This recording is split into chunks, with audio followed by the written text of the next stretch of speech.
Tiba, mereka diberangkatkan dari Bandara Soekarno-Hatta dengan tiket transit ke Bangkok. Dari sana mereka dibawa ke Mae Sot, lalu secara diam-diam diselundupkan ke wilayah konflik di Myanmar melalui jalur darat malam hari. Sesampainya di kamp tersembunyi itu, yang mereka lihat bukan dapur restoran, tapi ruang tahanan. Gelap, bau darah, dan jeritan samar dari kejauhan. Tangan mereka diborgol. Mulut mereka dibungkam.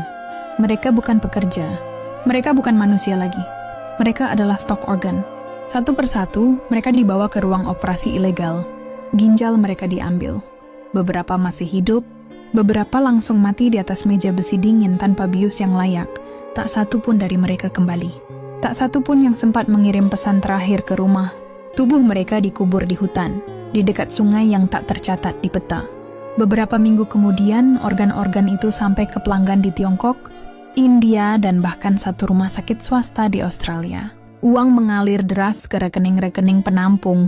Niis sempat merayakan keberhasilan dengan sebotol anggur mahal di Phnom Penh, sampai sebuah telepon datang. Mr. Liu. Dalam ruangan sunyi di restoran bawah tanah, Niis duduk berhadapan lagi dengan sang bos besar. Tapi kali ini suasananya berbeda. Tak ada senyum, tak ada basa-basi. Kau pikir aku bodoh? Suara Mr. Liu berat dan datar, seperti pisau yang baru diasah. Miss tetap tenang. Apa maksud Anda? Pelanggan kita marah. Ginjal dari kiriman terakhirmu, kontaminasi alkohol. Enzim hati menunjukkan tanda kerusakan. Pemuda-pemuda itu pecandu minuman keras. Mereka bahkan punya riwayat hepatitis ringan. Miss menghela napas pelan. Dalam hati dia mengutuk ketololannya sendiri. Ya, dia terlalu tergesa. Tak menyaring siapa calon korbannya. Di Bekasi dia hanya melihat angka, bukan kualitas. Mr. Liu mengetukkan jarinya di meja. Sekali lagi terjadi hal seperti ini, kau hilang dari jaringan kami. Miss pulang ke apartemennya malam itu dengan kepala penuh amarah. Ya, tapi seperti biasa, dari kekalahan dia menemukan kekuatan.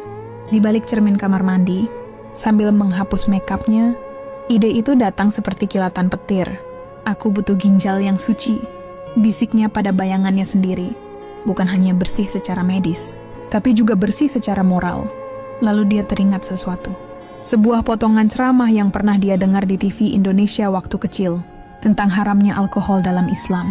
Tentang bagaimana tubuh harus dijaga sebagai amanah. Tuhan tentang para habib keturunan Nabi Muhammad yang dianggap suci oleh banyak umat. Dia tersenyum bengis. Habib muda. Mereka kaum terhormat, penuh karisma, dijaga dari dosa. Tak mungkin mereka menyentuh alkohol.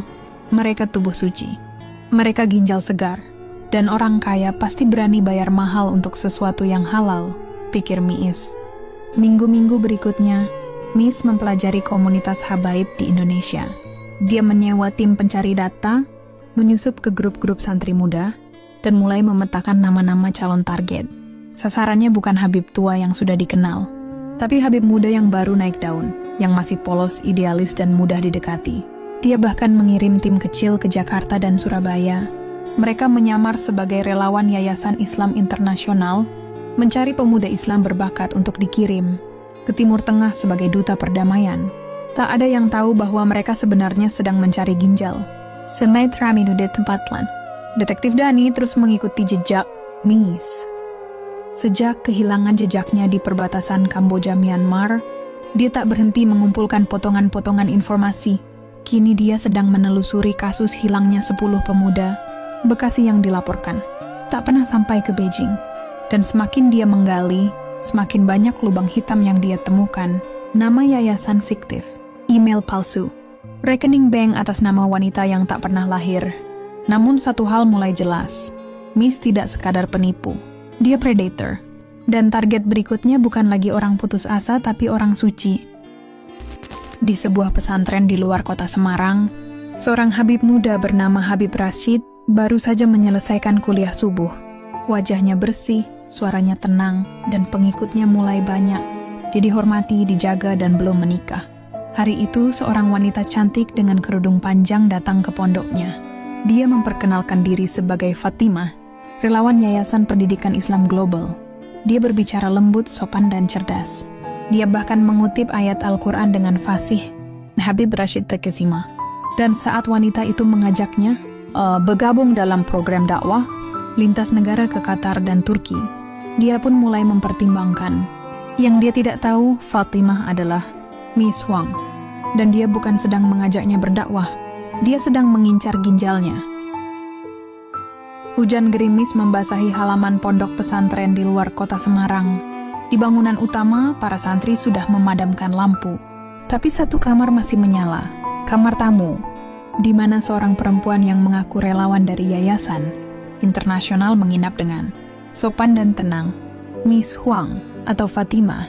Begitu ia menyebut dirinya, berbaring di atas sajadah, mengenakan mukena putih.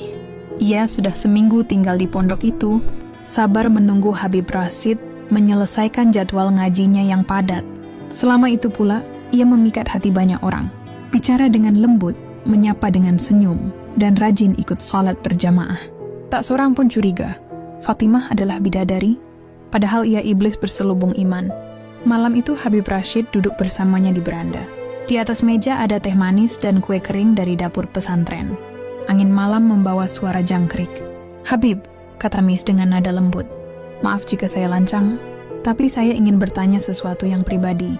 Habib Rashid tersenyum ramah. "Silakan, ukhti." "Apakah Habib pernah meminum alkohol?" Habib Rashid terlihat kaget, tapi tetap menjawab tenang. "Demi Allah, saya tidak pernah menyentuhnya. Itu haram, itu najis. Kami diajarkan menjauhinya sejak kecil." Miis menunduk, menahan senyum yang nyaris tak bisa ditahan. Dalam hatinya suara uang berbunyi. "Cekling. Masya Allah." Ujarnya penuh kekaguman palsu. "Insya Allah dakwah Habib akan diterima di mana-mana." Ya, diam sebentar. Lalu melanjutkan dengan rencana yang sudah disusunnya sejak berminggu-minggu. "Habib, dalam program ini, kami butuh bukan hanya 1, tapi 5 ulama muda untuk menjadi perwakilan Indonesia di Forum Islam ASEAN. Bukan hanya berdakwah, tapi juga ikut meresmikan Masjid Megah di Kamboja yang dibangun dari dana anak yatim. Kami ingin wajah-wajah suci seperti Habib dan sahabat Habib yang tampil." Mata Habib Rashid berbinar. "Saya punya 4 sahabat dari Kairo," jawabnya.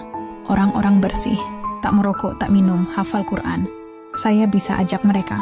Nama-nama pun disebut: Habib Zidan, Habib Raden, Habib Arozak, dan Habib Tio Al-Munazab. Mereka adalah permata dunia pesantren, disegani oleh guru-guru besar, dicintai para santri. Miis hanya tersenyum dan mengangguk. Di pikirannya tuh angka dolar menari-nari. Hari keberangkatan pun tiba. Di lapangan pesantren, ratusan santri berkumpul. Mereka melambaikan tangan dengan mata berkaca-kaca. Para ustaz dan kiai memberikan pelukan terakhir.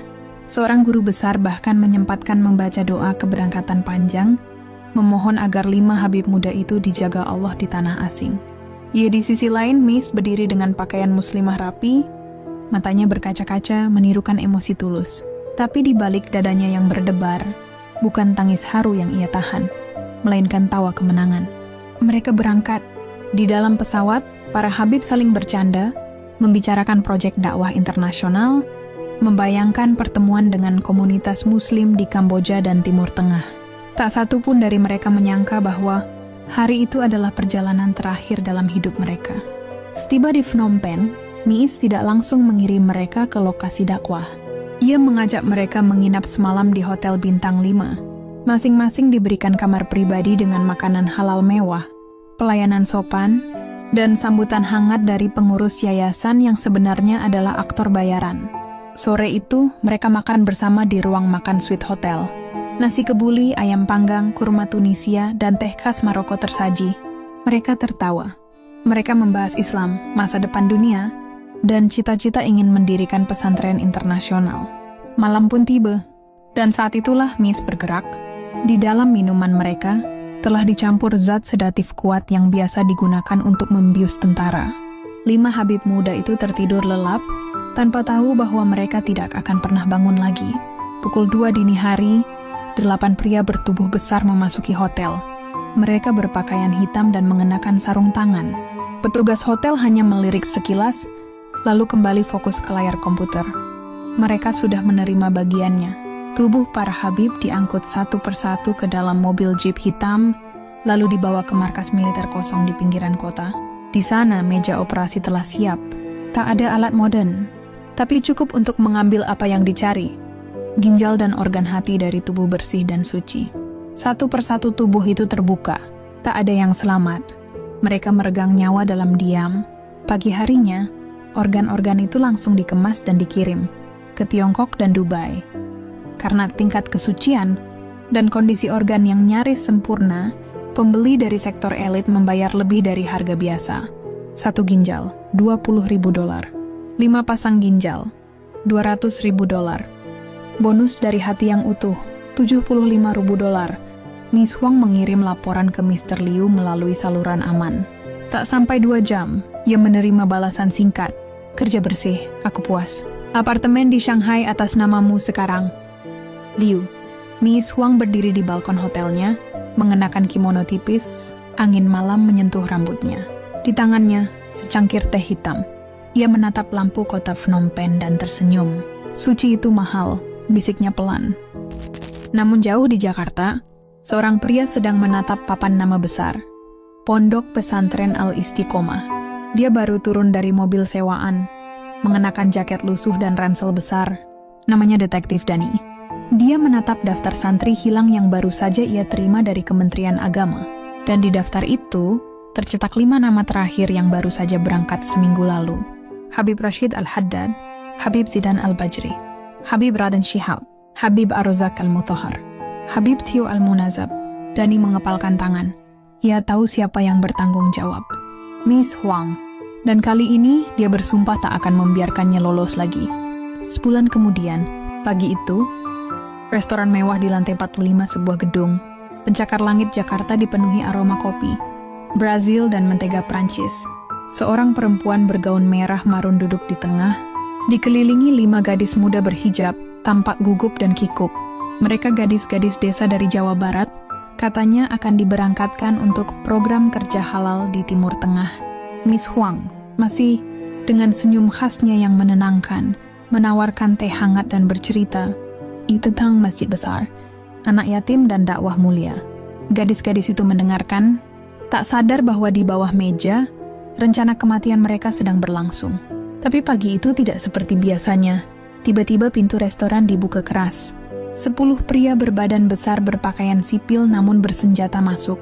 Di tengah mereka, seorang pria berjaket kulit dan ransel lusuh melangkah dengan mata tajam menatap ke meja tengah. Miss Huang, kami dari Interpol. Anda ditangkap atas kejahatan, lintas negara, perdagangan manusia, dan organ tubuh. Miss Huang berdiri perlahan. Senyumnya hilang, 5 gadis menjerit kecil.